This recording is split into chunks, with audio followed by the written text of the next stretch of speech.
Okay, so as you guys may know, if you've been watching this channel and watching some of my videos over the past 6 months, I've been wrestling with the concept of photography as art.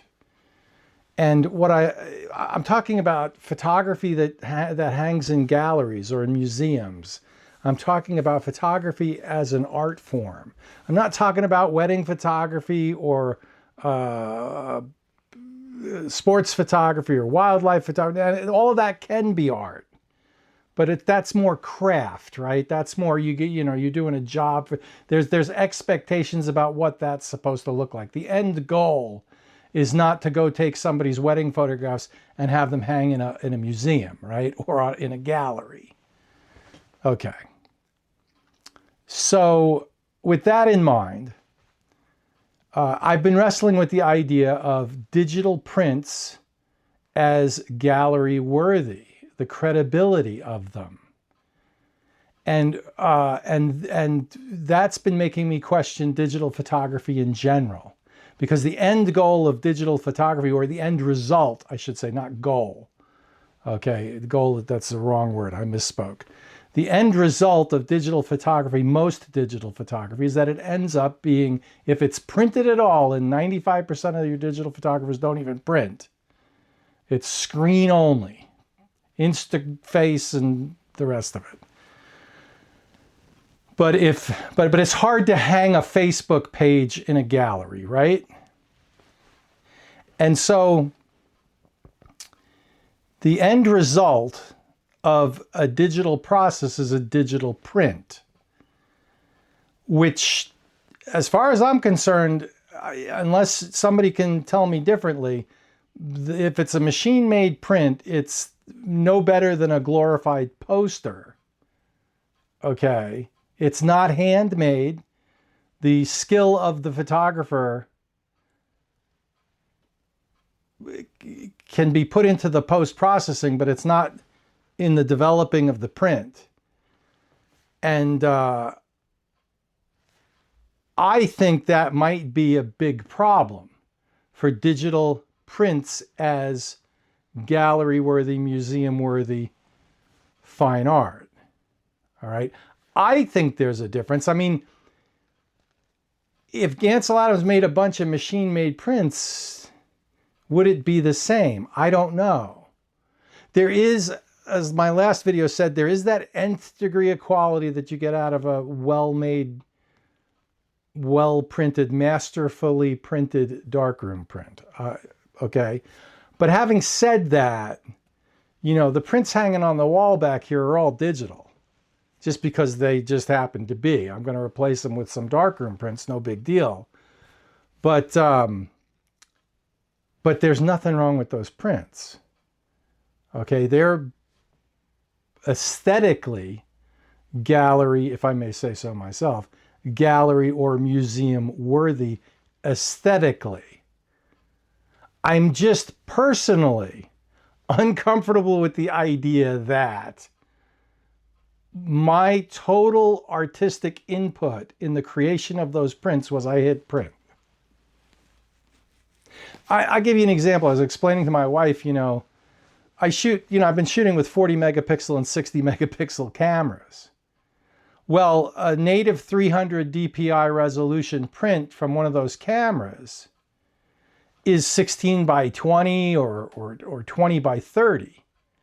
So when I'm printing an 8 by 8, not only did I already crop the image in the computer, but when I send that image to the printer, the computer's downsampling that digital file.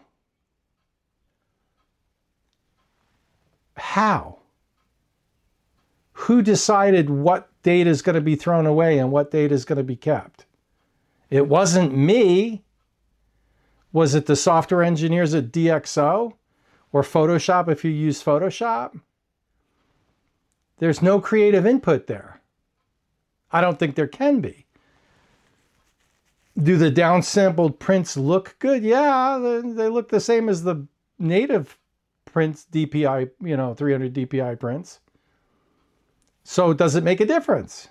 look, if you came here for answers, you're watching the wrong video. I don't really have answers, but I can tell you that I have questions, okay? But that's just an example of how there's a lot of decisions being made in the computer, like a lot of decisions that are being made that are just taken for granted with digital photography. It just seems and feels like that in analog photography, the photographer has a lot more input into how the final print turns out. I'm just saying, for better or for worse, I don't know. Does it make a difference? I don't know. That's what I'm wrestling with. And that's what I've been wrestling with for the past 6 months. I don't know. It probably doesn't. I guess it's new technology. I guess it's the new medium. Like, we all have to get used to this. This was a sea change. Some people have commented that, you know, going from glass plates to going to negatives to film, you know, and going from film to digital, you know, it's just the evolution. Nah, not really. Okay, glass plates have a lot more in common with negatives, with film. Film's got nothing to do with digital. If anything, the engineers who designed all the digital processes were trying to make a virtual representation of what film does, which is take pictures. So it's a computer recreation of, you know, digital is to film what an AI robot is to a human being. That's not an evolution. That's a revolution. That's a completely, you know, AI robots were made by man, but not in a biological process. It's not the same process as making a baby. All right. To me, it seems like a significant difference. Now, maybe it isn't. I don't know. I'm starting to question everything. Okay. I mean, part of the problem with being reasonably intelligent is you can see too many sides of the same coin. And so I can see the argument on the other side too, you know. I'm a lot more comfortable when I go in the darkroom and I make a silver-based print and I selenium and sepia tone it and I dry mount it and I put it on a mat board and hang it on the wall. I'm a lot more comfortable with the veracity, the credibility of that print as something gallery or museum worthy, assuming that the aesthetic composition and subject matter and all comes together to create a synergistic result that's bigger than the whole or whatever, right? So at the end of the day, so that's all I got. Okay, when I look at the digital process, I look at the film process, you know, in a lot of ways, digital's a lot better. For color work, oh my God, color photography is a pain in the butt. And quite honestly, like, most people don't print their own color prints. They don't, you know, nobody takes it. Most people don't take it to that. The only color, fine art gallery worthy, museum worthy photographer that I'm aware of is Christopher Burkett. I mean, from a wet darkroom standpoint, and he did Cibachromes, and he was a master Cibachrome printer, probably the only one I've ever heard of. And he would do multiple contrast masks, a lot of contrast masking. And he would print these huge Cibachromes, 30 by 40, 20 by 30. He had a lot of direct hand, I mean, they're all handmade, you know, and they're worth a lot of money, okay? And they are hanging in galleries and museums. I think where we're at is, I think that both mediums, I think where I'm at is, I can't speak for you, okay, and I don't want to. but I'm exploring the ideas here, okay? I think that where I'm at with it now, after lots and lots of thought that I probably should have never put into it and just got on with taking photos, I think where I'm at with it now is that aesthetically they're both viable, okay? That 1 or 2% that I get out of a darkroom print, yeah, you know, whatever. And so, I mean, I'm perfectly happy with these digital prints. I would put them in any gallery show, etc., assuming they would have them. And aesthetically, like darkroom prints, digital prints, they're really on par, okay? But it's about confidence, you know, and so I am of two minds. There's a part of me that's like, it doesn't matter. And this is the future, and people are just going to have to get used to it. And the prints aren't worth as much as the handmade darkroom prints, because lab-grown diamonds aren't worth as much as natural diamond. We can make all the lab-grown diamonds we want. Natural diamonds are rarer. And maybe Michael Kennett, as an example, is a dinosaur. You know, I don't know of any other photographers that are becoming famous because of their darkroom prints. Like, that's not happening. Is Michael Kennett just grandfathered in? That he's famous and sells expensive darkroom prints because he's been doing it for 50 years? Okay. Is the new measure of a photographer's success how many subscribers they have on YouTube? And I don't say that in a denigrating way. Like that might be the new paradigm of success. You know, digital is a paradigm shift from analog film. Well, maybe the measure of a photographer's success is a paradigm shift from what it used to be. And it used to be, you know, you make a bunch of prints, you have gallery shows, you sell your prints, and you become famous through your prints. But photographers are not becoming famous anymore because of their photography. All right. I've bought Thomas Heaton's print pack, and I bought Ian Worth's print pack, and they're digital prints, and they were very reasonably priced. I think I didn't pay more than $70 for either one of them, and I got like 5 prints or 3 prints, whatever, and they're nice prints, and you know, there's nothing wrong with them. So, and they weren't that expensive, and they were very high quality. I mean, as good as any darkroom print. Their color too. So you know, what am I going to do moving forward? Well, if I feel like shooting film, I'm going to shoot film. If I feel like going to the darkroom and printing something, I'm going to go in the darkroom and printing something. If I feel like shooting digital, I'm going to shoot digital. Because quite honestly, it's 50-50. It's 6 of one, half dozen of another. And all I got is that film and a darkroom print is handmade, and a digital print is you push print and it goes out to the machine and you're done with it.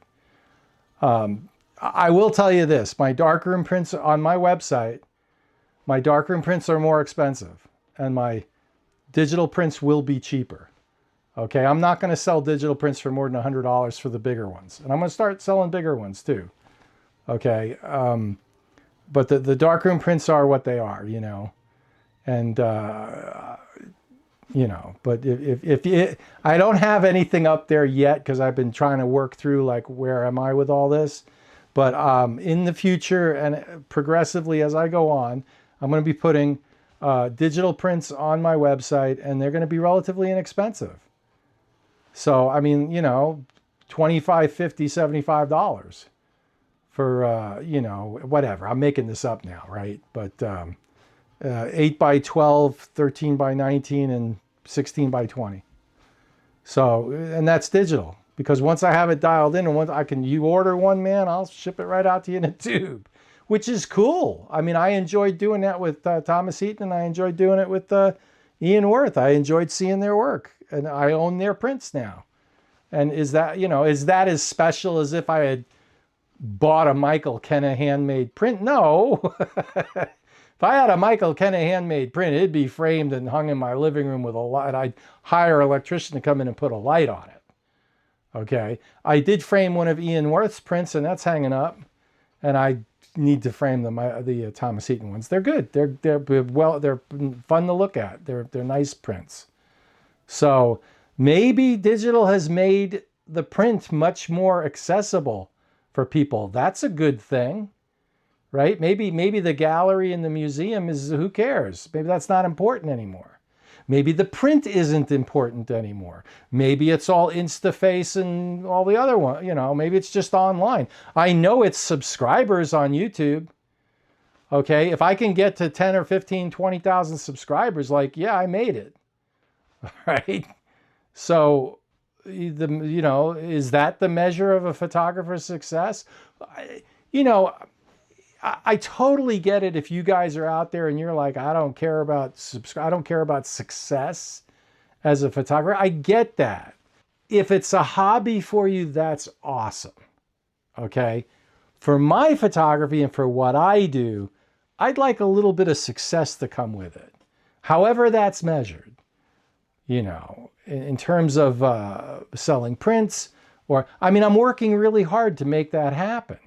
That's why I do the YouTube channel, okay? But I'm not going to do gear reviews to get, I do them when a gear interests me, and a lot of gear does interest me, and I will do gear reviews if it interests. Somebody said to me, that's why my other old channel was so good, because I would review stuff and my reviews were different.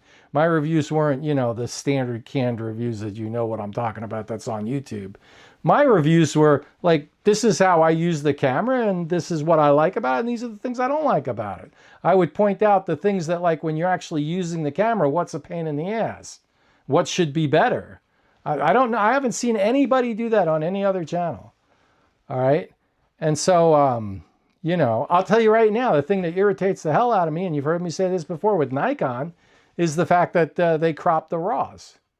Everybody gets so upset with Pentax because, they put in a little noise reduction that doesn't affect image quality in the RAWs.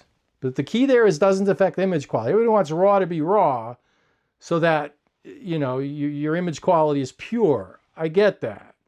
But with Pentax's case, from the K1 to the K1 Mark II, they put in a little bit of noise reduction in the RAWs, but it didn't affect the noise. It didn't affect the quality of the RAW. Okay, but people are still making a point out of it. The Pentax RAW isn't RAW anymore. Ugh. Well, what the hell? Nikon's throwing away 30% of your data, and nobody cares about that. All right, let me get off the soapbox. So if you came here for answers, this ain't it, because I don't have them. All right, but like I said, moving forward, and I'm waffling on now, I get that, which I'm good for too. But moving forward, I'm going to shoot what I want. I'm going to shoot what I like. And, if you're interested, check out my website, because eventually I'll have some prints. I have a few up there now. But eventually I'll have my prints up there, and I'll figure out my sizes and whatever. And the digital prints will be inexpensive, and the darkroom prints will be more expensive, because that reflects how I feel about them. I'm not saying that I'm not putting a lot of effort into the digital prints, because I do. Okay, and I will say this. Being able to print, being able to go out and do a photography session with film that I did the exact same shots with digital, and then printed the digital ones and then printed the film ones in the darkroom, really gave me a foot on a rock, so that I was stabilized with my digital post-processing. And so, honestly, my digital prints really improved, which I was surprised at, because I thought I was doing pretty good with my digital prints. But my digital, that really made me dial in, like, how. The problem with digital is, post-processing in particular, you don't know how far to go, because you can push it to the point where it doesn't look right, but you can't see it because it's frog in boiling water, right? You a little bit more, a little bit more, a little bit more, a little bit more, and then eventually, you print it out. You think it looks like hell, all right? And if you've done it, you know what I'm talking about. So what having A, darkroom print, and B, digital print, and looking at the two of them, it's like, oh, okay, I can push that toning digitally further, or, you know, whatever contrast I need to, all my digital black and white prints, I need to boost the midtones. They're just not right, okay? Less of a problem with the Pentax K3 monochrome, all right? But that's, I'm not gonna go off on that right now. This video is already too long. Hopefully that's like a kind of wraps up that whole debate. It does for me to a certain extent. Like, I'm comfortable where I'm at now because it really boils down to all I got is the film darkroom prints are handmade and the digital prints are machine made. And how comfortable am I with that? Well, if I don't charge as much money for the machine made prints, and, you know, and I have to charge money for the darkroom prints because they're not worth making. They're so time consuming. And then I have to put so much of my own personal effort into making them that I don't want to be a slave to the darkroom for peanuts, right? Help me be a successful photographer these days and subscribe to my YouTube channel, because that's the measure of what a great photographer is today. Now, in that, I'm being a little sarcastic. I don't like it, but if that's where we are, if that's how the paradigm has shifted, well, then I'm stuck with it. So, and we're all stuck with it. And if you found this video made you question what you're doing, or just opened up your thoughts to a different way of looking at stuff, found any value in it, hit that subscribe button. I appreciate it. All right, we'll see you out there. And I might have a digital camera. I might have a film camera. I might have my phone. I mean, it is what it is. Okay, bye.